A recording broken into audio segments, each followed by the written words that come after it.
Canadian Grand Prix, begadang, dan gue kemarin prediksi balapannya bakal menjadi balapan terkeos musim ini. Well, mari kita bilang bahwa itu ya sedikit bener kalau kita ngomongin akhir-akhirnya ya.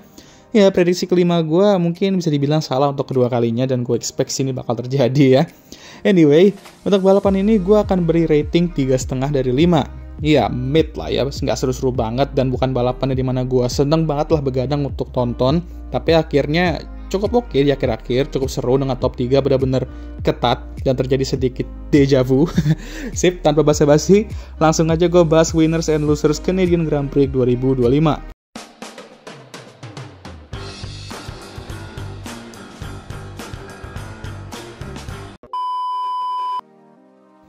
Winner chicken dinner, Mercedes. Dari FP2 sih ya, pace mereka tuh udah kenceng banget dan di kondisi dimana McLaren tidak begitu cepat, ini bisa jadi race di mana mereka bisa menang jika mereka mampu meraih pole dan mengalami balapan yang bersih.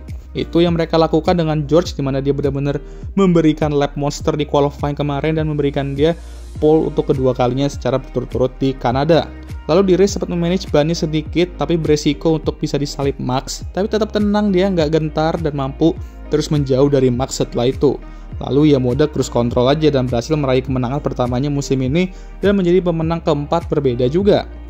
Lalu Kimi Antonelli mampu tampil apik dengan menyalip Oscar di start untuk naik ke posisi ketiga. Lalu di balapan juga mampu menekan Max juga sebenarnya ketika ban mereka tuh udah mulai aus dan masuk ke pit window.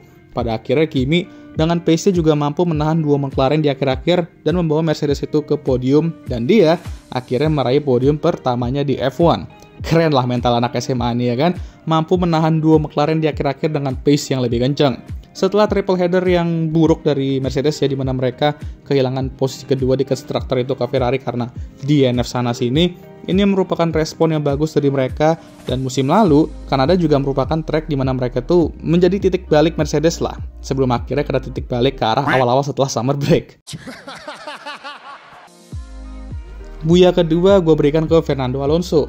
Lagi-lagi Pak D1 ini menunjukkan taringnya dengan membawa AMR 25 yang sudah jelas improve banget dari awal musim ke Q3 lagi, sementara rekan timnya malah hobi banget untuk terus memperpanjang CV kena KO dari Q1 ya. Tapi Nando mampu gacor, qualified di posisi ke-6, dan row ketiga di balapan ini juga dengan Nando dan Lewis ya, memiliki gabungan umur 83 BTW, gacor kali ya kan. Di balapan, Nando ya balapan di zonanya sendiri, di mana dia tidak mencoba untuk merugikan dirinya sendiri balapan dengan Lando dan Ferrari. Sayang aja pit stop dia agak lelet dan itu sedikit merugikannya karena mengingat Lewis mengalami damage mobil, itu bisa dia manfaatin sedikit seandainya pit stopnya nggak lelet. Tapi beliau hanya menjalankan balapannya sendiri, mampu maintain pace-nya dan berhasil finish di poin, yaitu di posisi ke-7. Weekend yang bagus dari Aston, lebih tepatnya Nando sih ya. Jadi ini bagus dan dia bisa terus nge-stack poin-poinnya. Good job Nando dan Aston, semoga bisa terus improve biar makin rame juga zona papan atas kalau misal mereka bisa terus update mobilnya. Buya ketiga, gue akan berikan ke Nico Hülkenberg. Lagi-lagi balapan yang gacor dengan Sauber itu setelah update ya, dimana dia saat start menggunakan kebijakan pengalaman dia selama ini ketika si Ono dan Albon itu lagi cekcokan dan diam-diam merebut posisi ke-9 dari mereka. Lalu ya menjalani balapannya seperti biasa sama kayak Nando, bersabar nunggu momen untuk nyali pembalap di depan yang belum pit, lalu tetap di zonanya sendiri dan finish di posisi ke-8. Lagi-lagi balapannya solid dan Nico tuh gacor juga lah ya. Di race sebelumnya overtake Ferrari dan di race ini overtake Red Bull. Jadi kapan podiumnya nih Nico? Nunggu Audi dulu lah ya. Tapi lagi-lagi Sauber mencetak poin dan terus menjauh dari tim terdahsyat itu yang masih di juru kunci ya nantinya. Mungkin gue akan bahas tapi nggak tahu kapan. Nah, ente-entenya nih, dan pertama gue akan berikan ke McLaren.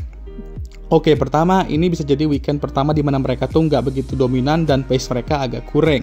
Di qualifying Oscar hanya mampu start di posisi ketiga dan Lando juga membu banget ya, cuma bisa qualified di posisi ke-7, tapi mencoba menggunakan strategi alternatif dengan start dengan ban hard ya. Nah, Oscar saat start mencoba bermain aman dan long game, kesalip sama Kimi, tapi oke lah, dia manage dulu bannya di awal-awal, nanti bermain long game aja.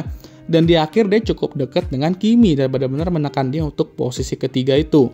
Sayang aja, Kimi itu defense-nya cukup bagus, dan Oscar ketahan juga sama backmarker, yang gak hanya membuat dia kehilangan waktu dari Kimi, tapi Lando juga di belakangnya. Nah, akhirnya kita melihat dua pepaya battle on track. Battle yang kita tunggu-tunggu dan kita tuh diberikan sinema di akhir-akhir. Tapi, sinema yang nggak jelas tapi ya, karena Lando, entah apa yang dipikirkan nih orang untuk mencoba nyalip dari gap yang dari awal tuh gak ada sama sekali coy. Itu tembok kiri udah jelas loh padahal ya. Malah mereplika Kanada 2011 jadinya. Edan, eta teh. Edun. Gue tahu balapan itu keren banget dari McLaren ya, Jensen ya kan. Cuman ya jangan cosplay jelek-jeleknya juga tuh Bambang. Lando yang tadinya paling jelek tuh bakal kehilangan 2 poin doang lah dari Oscar, malah jadi kehilangan 12 poin, lalu kehilangan 18 dari Max dan 25 dari George. Jadi ini benar-benar merugikan banget untuk Lando. Kalau Oscar sih ya melas-melas lega dan bersyukur juga kali gapnya malah menjauh jadi 22 poin. Tapi kita harus respect Lando juga yang langsung mengakui kesalahannya di saat itu. Adrenalin kan tinggi dan jarang banget lah ada yang kayak gitu coy. Tapi dia mengakui dan emang sepenuhnya salah dia itu. Gue setuju sama dia. Dan untung aja Oscar nggak kena damage yang besar juga dan mampu finish di balapan inti. Tapi ini bukan weekend yang baik dari McLaren. Benar-benar off pace mereka dibandingkan Mercedes dan Max. Race pace-nya sih masih yang tercepat. Tapi sayang aja qualifying mereka tuh kena palu banget di sini. NT kedua gue berikan ke Lewis Hamilton. Gue langsung aja sebut bahwa pemenang Canadian Grand Prix ini gue akan prediksi Lewis Hamilton.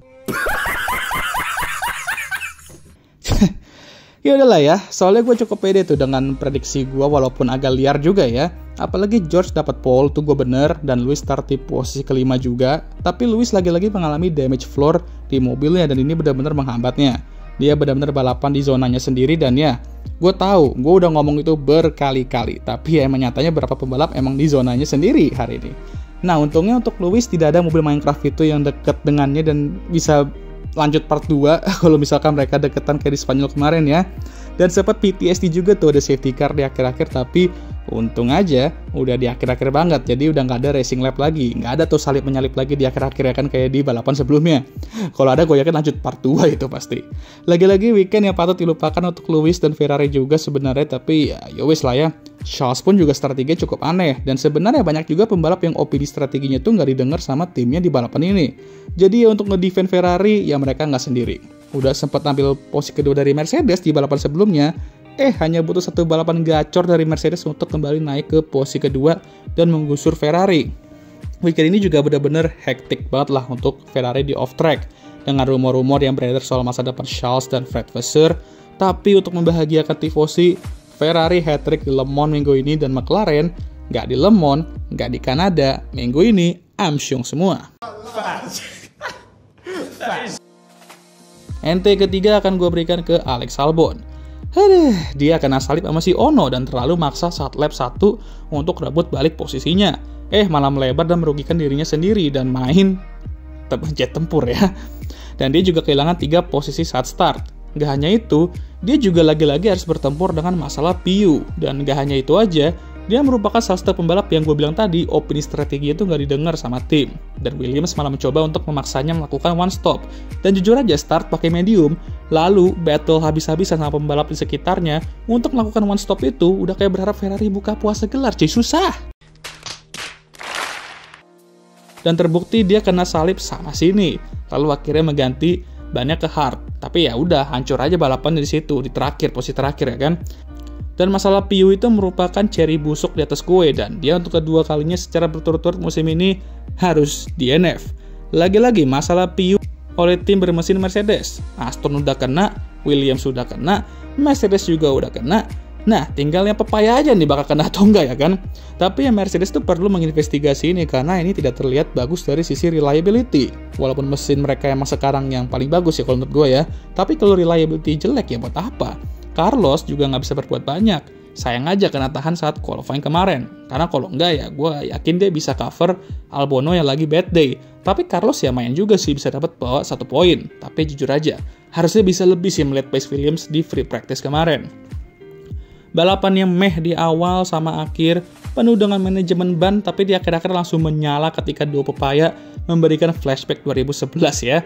Dan balapan ini juga menjadi balapan di mana McLaren dan Max tidak menang untuk pertama kalinya di 2025. Nah, ayo kapan nih Ferrari kapan ya kan? Ya wes lah, sekian video kali ini. Gimana menurut kalian? Jangan lupa like, subscribe agar gue bisa tembus 10k sub sebelum akhir tahun ini. Share video ini dan jangan lupa juga untuk menyalakan lonceng notifikasi agar kalian semua tahu ketika gue ngupload video baru. Jangan lupa juga untuk follow Instagram gue. Oke lah, udah ngantuk banget gue cuy, pengen tidur. Ya wes lah, seperti biasa video ini akan ditutup oleh I'm Emma Watson, thank you for watching.